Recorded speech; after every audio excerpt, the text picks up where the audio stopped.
Hoje a gente vai falar o pouco que a ciência sabe sobre a variante Ômicron e traçar algumas perspectivas para o futuro. Vem comigo! Boas-vindas para todo mundo, meu nome é Lucas Nóbrega e aqui no canal a gente fala sobre medicina, sistema de saúde e impacto sobre todos os nossos pacientes. Hoje nós vamos falar as informações atuais que a gente tem na ciência sobre a variante Ômicron do coronavírus. A nossa situação atual nos faz lembrar de uma frase famosa do William Arthur Ward. Uma frase atribuída a ele diz: "O pessimista se queixa do vento, o otimista espera que ele mude e o realista ajusta as velas." Acontece que países europeus estão voltando a decretar lockdowns. A Holanda é um desses países que ontem, domingo, passou a decretar que todas as atividades devem ser fechadas. Cinemas, teatros, eventos, restaurantes, tudo deve ser fechado a menos que seja uma atividade considerada essencial. A gente já conhece as repercussões que isso pode causar e os impactos, tanto na economia quanto nas pessoas. Outros eventos, como os eventos de entretenimento na Broadway, estão sendo cancelados, assim como diversas outras celebrações de Natal e de final de ano. Alguns fóruns de início de ano já estão sendo cancelados.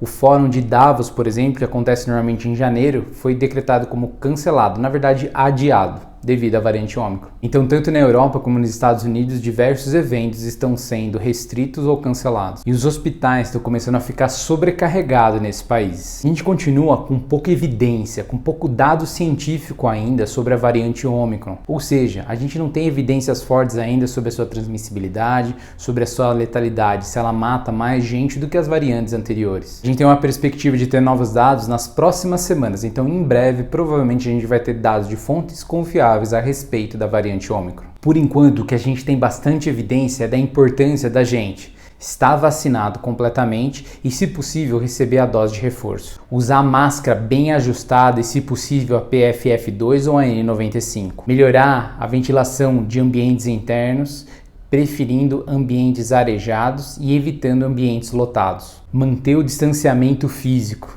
Higienizar adequadamente as mãos, testarmos se tivermos sintomas e nos isolarmos se for necessário. Então, para a gente está bastante claro que essas 6 medidas são fundamentais e são extremamente efetivas, inclusive com a variante Ômicron. Isso a gente já tem como evidência. A gente ainda não tem dados conclusivos sobre a transmissibilidade da variante Ômicron. Dados vindos do Reino Unido sugerem, não são conclusivos, mas eles sugerem que o número de casos da variante Ômicron dobra a cada 2 ou 3 dias. Ou seja, dados preliminares mostram que o número de infectados cresce mais rapidamente do que as outras variantes. Para dar um exemplo, um único caso seria capaz de gerar pelo menos 1.000 casos depois de 3 a 4 semanas. A gente torce para que a variante Ômicron seja menos problemática do que as anteriores. Mas mesmo que ela seja menos letal, ou seja, que ela mate menos gente dentre aquelas pessoas que forem infectadas, como ela parece espalhar muito rapidamente, isso tem um impacto grande no efeito final. Ela é capaz de causar morte ou incapacidade em um grande número absoluto de pessoas. Ou seja,